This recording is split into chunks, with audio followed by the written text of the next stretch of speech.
আল্লামা দেলোয়ার হোসেন সাইদি রাহিমাহুল্লাহর ছবির মধ্যে জুতা মারলো যারা, নেতার কথায় বন্ধুর কথা মনে রাখো তুমি সেই ফুলান, তোমার কথাটাই আল্লাহ পাক কোরআনের মধ্যে বলেছে। ওই মানুষগুলি হাসরের ময়দানে নিজের হাত কামড়াবে আর আফসোস করবে, হায় রে আমি এটা কি করলাম, হায় রে আমি এটা কি করলাম। কিন্তু সেদিন আফসোস করে লাভ হবে না, যা হওয়ার তাই হয়ে গেছে। মনে রেখো ভাইরা বন্ধুরা, উকবার পরিণতি ঘটবে। এই জাহান্নামী মানুষগুলি, জাহান্নামের কীটগুলি যারা আল্লামা মরহুম দেলোয়ার হোসেন সাইদি ওনার ছবির মধ্যে যারা জুতা মারলো, তাদের পরিণতিও সেই উকবার পরিণতি ঘটবে। কি ঘটেছিল উকবার পরিণতি? উকবা বন্ধুর কথায় সে চললো, নবীজির কাছে যায় কালেমা রিটার্ন ব্যাক করবে। এমনকি আমার মায়ার নবীর সেই নুরানি চেহারায় গো, যেই চেহারাটা আল্লাহ তার নিজের কুদরতি হাত দিয়ে বানাইছে। শুধু আল্লাহ পাক রব্বুল আলামিন বানাইছে তা না, পৃথিবীতে ওয়ান পিস বানায় পাঠাইছে, ওয়ান পিস। আল্লাহ বলে আমার বন্ধুর মতো এত সুন্দর পৃথিবীতে আমি কখনো বানাই নাই, ভবিষ্যতে কখনো বানাবো না। এত সুন্দর করে আমার আপনার নবীকে আল্লাহ বানাইছে। ভাইরা বন্ধুরা, উকবা চলল রহমতের নবী রহমাতুল লিল আলামিনের চেহারায় তুতু মারার জন্য। এবার আপনারা বলুন, মাহবুবের চেহারায় তুতু মারবে আর আল্লাহ পাক রব্বুল আলামিন হাবিব তিনি বসে বসে দেখবে? অসম্ভব, সেটা হতেই পারে না, ইম্পসিবল। মহব্বতের দাবি হলো বন্ধু বন্ধুর কোনো ক্ষতি কখনো সহ্য করবে না, বন্ধু বন্ধুর কোনো উপরে আঘাত সহ্য করবে না। এজন্যই আল্লাহ পাক রব্বুল আলামিন তার হাবিবের উপরে আক্রমণ, তার হাবিবের শানের উপরে আক্রমণ আল্লাহ বরদাস্ত করতে পারে না। আর আমার আপনার নবীও আল্লাহকে নিয়ে কেউ ব্যঙ্গ করলে নবীও সেটা বরদাস্ত করতে পারতেন না। উকবা তো চলছে চলছে, উকবা তো চলছে, আমার নবী কত খুশি, কত খুশি, নবীর মনের মধ্যে কত আনন্দ। আল্লাহ আমাকে রহমাতুল লিল আলামিন বানায় পাঠাইছে, শুধু ইমানদারের জন্য রহমত নয়, আমি তো বেদিন বেঈমানের জন্য রহমত, গাছগাছালির জন্য রহমত, পশু পাখির জন্য তো নবী রহমত, পশু পাখির জন্য তো নবী রহমত।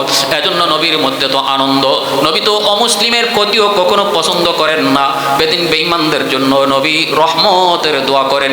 এজন্যই নবীকে রহমাতুল লিল আলামিন বলা হয়। নেহি দু জাহান, নেহি দু জাহান মে मिसाले मोहम्मद, जमाले खुदा है कमाले मोहम्मद, यही है तमन्ना, यही आरज़ू है, यही तो सुनाने को जी चाहता है। मदीना में जाओ पलट कर न आओ, वही घर बनाने को जी चाहता है। রসুলের দরজার সামনে যে উকবা ডাক দেয় মুহাম্মদ, নবীজি তো মনে খুশি নিয়ে বের হলেন, মনে হয় কোন মাসলা মাসাইল জানতে এসেছে। গতকাল যেই মানুষটা কালেমা পড়ে মুসলমান হয়েছে, আজ আমার নবীর বাসার সামনে এসে ডাক দেয়। নবীজির মনের ভিতরে কত আনন্দ, হয়তো ইসলামের কোনো আশয় বিষয় আমল আখলাক নিয়ে জানতে এসেছে, নামাজ রোজা হয়তো শিখতে এসেছে। নবীজি তো খুশি খুশি বের হয়েছেন, কিন্তু বের হওয়া মাত্রই উকবা বলতেছে, চেহারাটা কারো কইর অত্যন্ত রাগান্বিত হয়ে বলতেছে, মুহাম্মদ গতকাল আমি যে তোমার কালেমা গ্রহণ করেছি সেটা আমার দিল থেকে নয়, মুখে মুখে শুধু কালেমা পড়েছি তোমাকে আমার বাড়িতে খানা খাওয়ানোর জন্য। আমি মনে মনে দিলে দিলে কালেমা পড়ি নাই। আর দিল থেকে মন থেকে যদি কেউ কালেমা না পড়ে সে মুসলমান হয় না। মুখে যেমন কালেমা বলতে হবে, দিলের ভিতরেও কালেমা থাকতে হবে। ইকরার বিল লিসান যেমন ভাবে থাকবো তেমন ভাবে ইকরার বিল লিসান যেমন ভাবে থাকবে তেমন ভাবে ইকরার বিল জিনানও থাকতে হবে। দিলের ভিতরেও তোমার ঈমান থাকতে হবে। উকবা ডাক দিয়ে কয়, মুহাম্মদ আমার দিলের ভিতরে ঈমান নাই, শুধু মুখে মুখে ঈমান আনছি, কালেমা পড়েছি তোমাকে আমার বাড়িতে খানা খাওয়ানোর জন্য, নইলে আমার প্রেস্টিজ নষ্ট হয়, আমার বাড়ির ইজ্জত নষ্ট হয়। তুমি যে আমাকে বিব্রতকর অবস্থায় ফালাইয়া কালেমা পড়াইয়া গোটা মক্কায় আমার বদনাম ছড়াইছো, এর বদলা হিসাবে আমি তোমার মুখে তুতু মারলাম। এই বইলা সেই নাফরমান যখন তুতু মারে, আল্লাহ পাক রব্বুল আলামিন আর বসে নাই। আল্লাহ ধরে না, কিন্তু সময় মতো আল্লাহ ধরে। মুহূর্তের ভিতরে আল্লাহ পাক রব্বুল আলামিন তার মুখের তুতুটাকে নবীর চেহারা পর্যন্ত পৌঁছাইতে দেয় নাই। আল্লাহ পাকের আদেশে তুতুটা আবার উল্টা বেগ করেছে। উল্টা বেগ কইরা এই তুতুটা একটা আগুনের আংরা হইয়া উকবার চেহারার মধ্যে এসে পড়লো। মুহূর্তের ভিতরে উকবার চেহারা আগুনে পুড়ে জ্বলে বানরের মতো হয়ে গেল। যে উকবা তুতু নিক্ষেপ করেছিল আমার মায়ার নবীর চেহারার মধ্যে, সেই তুতুটাকে আল্লাহ পাক রব্বুল আলামিন আগুনের লোক্কা বানাইয়া তার চেহারায় লাগাইছেন। তুতু মারলো যে, তার চেহারায় তুতু এসে পড়লো, আগুনে তার চেহারাটা জ্বলসে গেল, বানরের মতো হয়ে গেল। দৌড় শুরু করলো বাড়ির দিকে, দৌড়তেছে আর কাঁদতেছে আর চিল্লাইতেছে। ভাইরা বন্ধুরা, এইভাবে আল্লাহ পাক রব্বুল আলামিন ধরছেন।